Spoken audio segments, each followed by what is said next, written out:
Welcome in, everyone, to the Friday Night Blitz. Off to an auspicious start. Week 3 is here, and we've got a great night for high school football. Nice and roasty toasty. Michael Cobble, Jack Schimmel, Bree Andrews will be here in a moment with all the action.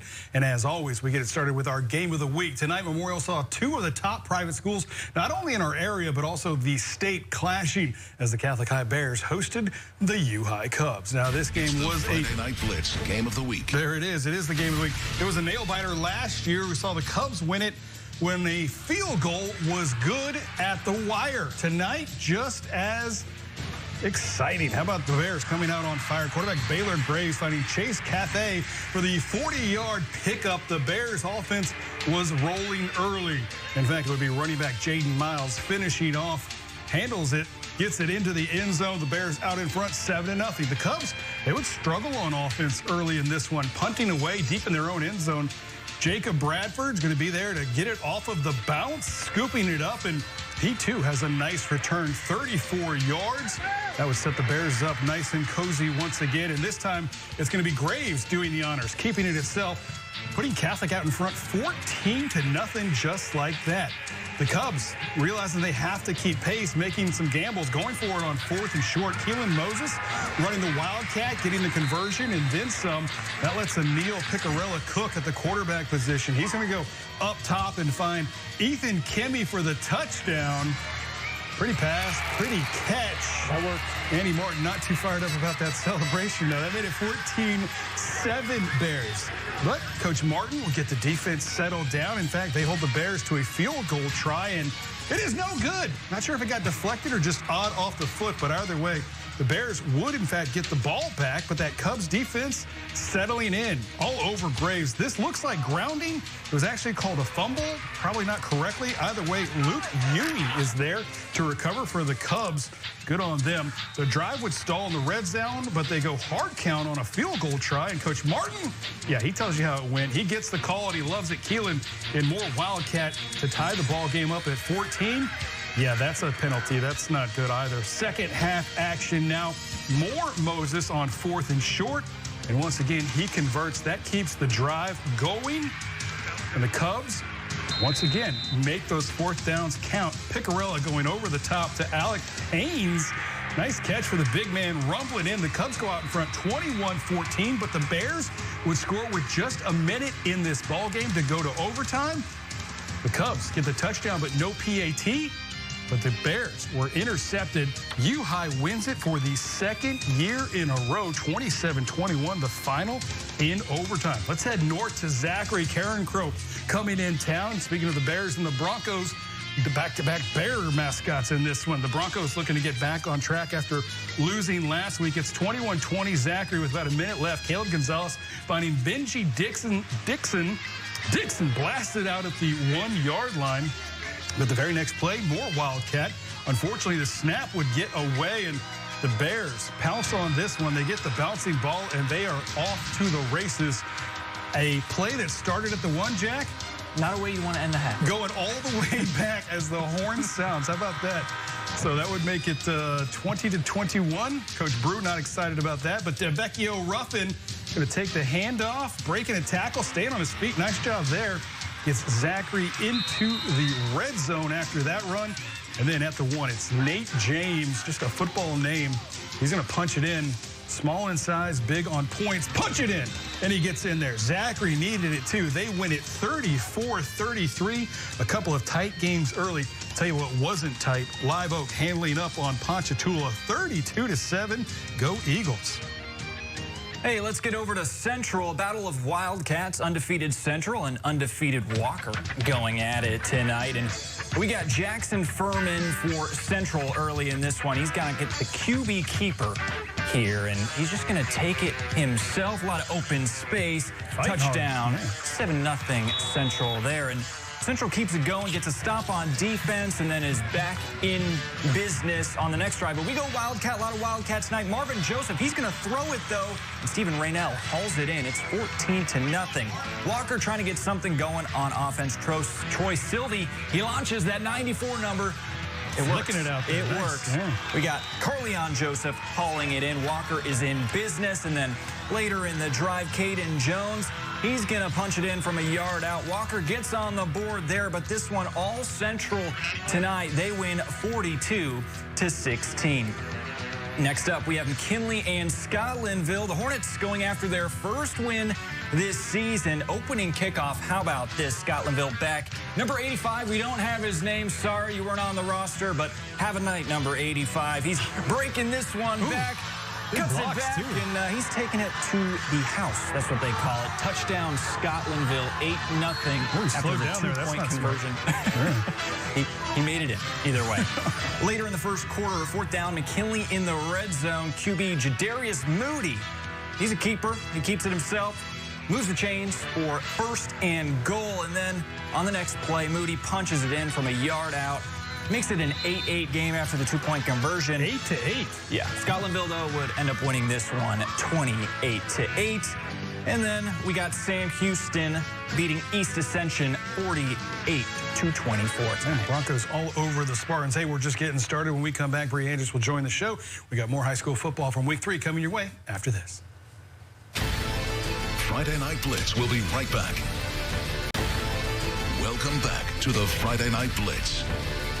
Welcome back, everyone. Bree Andrews joining us now at the big desk. Bree, we've had some great non-district matchups so far. That trend continuing tonight with Denim Springs and Woodlin going at it. Both teams looking to prove that they can kind of step up and contend. So let's take you out to the Jackets and Panthers near the end of the first half. Denim going to punt it away, but Woodlin would actually muff the punt.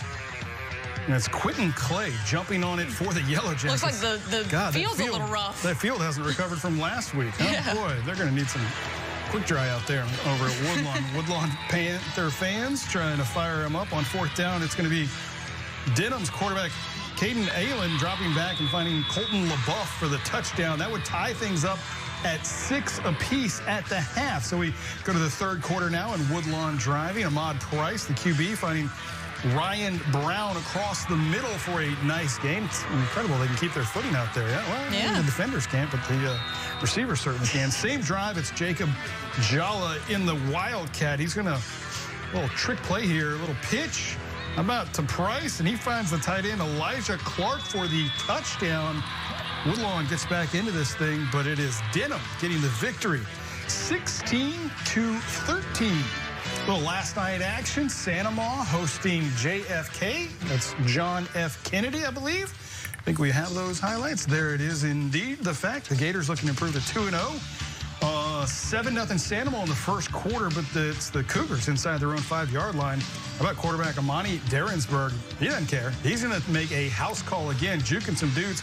96 yards in to even this ball game up at 7 apiece. So we are tied at 7. Still in the first quarter, Santa Ma going to work now. Quarterback Cooper Babin dropping back, finding Reed Myers, who holds it in for the touchdown. Nice pitch and catch. Gators go out in front 14-7, but it's JFK with the last laugh as they win it 31-29. One final game from Ascension Parish to get you caught up on. Collegiate Baton Rouge taking on Dutchtown. Dutchtown showing off some new uniforms on social media. Those look pretty familiar to me. I don't know. Running out of the ball game in the opening kickoff, it's Corbin Roussel kicking it deep, but the Dolphins, they muff the punt, and Highland Rentz is hopping on it for Dutchtown. Now we're deep in Dolphin territory. Griffin quarterback Dylan Champagne connecting with wide receiver Jackson Lee. Yeah, okay, for the quick score. I didn't see the pitch. I missed that, I guess. Next possession for the Griffins. Champagne handing it off to Aiden Levine. And he strolls into the end zone. Ooh, untouched. Some fancy last names there for Dutchtown. Yeah, I'm trying my best here. 14-0. Dutchtown runs away in a romp. 62-0 the score there. All right, and back over there. Oh, okay, we got Riverside and Ponchatoula here. Riverside putting the beat down. Ponchatoula, Prairieville. Sorry, the wave, That's the right. Hurricanes. It's all mixing together. That was my score. I didn't read it. Good job on covering. Riverside gets the win there, 56-13. But back here at home, Estroma St. Michael. I was at that game last year, and then back again tonight, and it was a little different tonight. A little different tonight. It wasn't as much of a scoring fest like it was last year, but let's take you out to Olympia Stadium for St. Michael and Estroma. Warriors up 7-0 right before the half. They're looking to punch another one in before the break, but They get picked off. That'll be Deion Shavers picking off Brock Hamilton to end the half, and they go to the break. But Estruma driving in the third quarter. They're going to hand it off to Jeremiah Coleman, and he'll pick up a first down. And now on to the fourth quarter. We're in the same drive, though. Fourth down, Estruma going to go for it. Kyrie Paul on the keeper. He's taken down, and the ball comes loose. Guy Wood's going to recover for the Warriors. They would not do anything on that possession, though. They would get stopped here on third down. John Martinez, our fans' choice player of the week, he is taken down to end the drive. St. Michael going to win this one. Kind of a snooze fest as far as scoring, 7-0, but they do get that win. And let's go now to Plaquemine and Bel Air. Plaquemine putting the beat down, a 60-burger on Bel Air, 60-0. That would do it there in Plaquemine. It was some fun games, but some games not as high scoring as others. In some games, that's how it goes. Some games have a lot of points and other games not too many. But it's early in the season. You get that with some of those non-district matchups. When we come back, I'm stepping away, Jack's stepping back in. More Blitz after the break. Stick around for more Friday Night Blitz. We now return to the Friday Night Blitz. Welcome back to the Blitz. Jack Schimmel, Bree Andrews. We got a lot of highlights to get to, so let's just keep it rolling. Parkview Baptist welcoming Iowa to town. Iowa up 21-7 as we approach halftime. Yellow Jackets on the move. Running back Cohen Charles takes it up the gut, runs over an Eagle defender, and breaks loose. Nobody's going to catch him. He puts Iowa up 28-7 with less than a minute left to go in the half. Eagles trying to answer. Noah Graves, the quarterback, drops back to pass, fires it deep, and C.J. DeLeon is in the end zone for a touchdown. Parkview gets one back, trails 28-14 at the half. Now pick things up in the third quarter. Graves musts the snap. He scrambles, throws a prayer. It's caught by DeLeon again. Another big play, and it's what a 28-21 game. Unfortunately, Parkview Baptist can't make the comeback. They lose 45-35. And over across the river, we're going to have Leonia and Port Allen. Let's get to those highlights. Battle across the river there. Port Allen going to kick it off, and Livonia's number 12. We didn't have a number for him either on our roster, but number 12, he's going to take this one to the house, breaking tackles, and he is gone. And look, right at this point here, no one's going to catch him.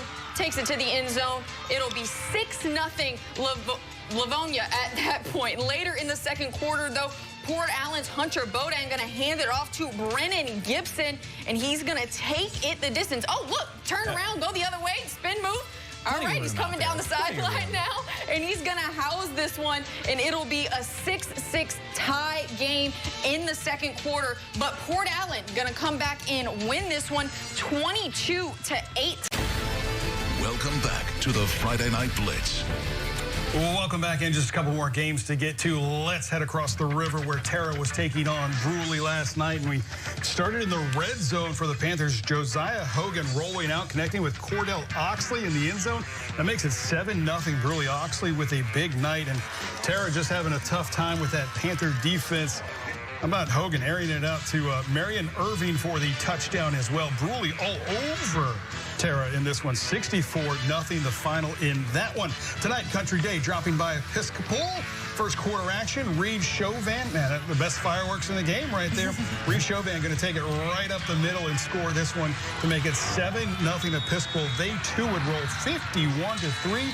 Your final in that one. Down the river, Denim dropping by St. Charles Catholic, and the Tigers coming out big, 20-15, huge win for them. Guys? Hey, over at Mumford Stadium, Southern not in action here this weekend, but Southern Lab is, and they look good against the Glen Oaks in this one. We pick up in the second quarter with Southern Lab already up 32-0. Jerry Botley to a Mariana Osbury short touchdown there, 38-0, and then Southern Lab back with the ball here. And Botley throws another touchdown. It's Anthony Weatherspoon for another score. And Southern Lab wins this one 69-7. Man, so as we said earlier, just some lopsided scores all over the place. Some tight games, exactly what you want. As some teams get ready for district play next week, other teams one final non-district tune-up before that action starts. For Jack Schimmel, Bree Andrews, and everybody behind the scenes that you don't see, thanks for joining us. Have a great night. And we've got LSU football coverage tomorrow morning, bright and early at 10 a.m. right here on WBRZ. Have a great night, everyone.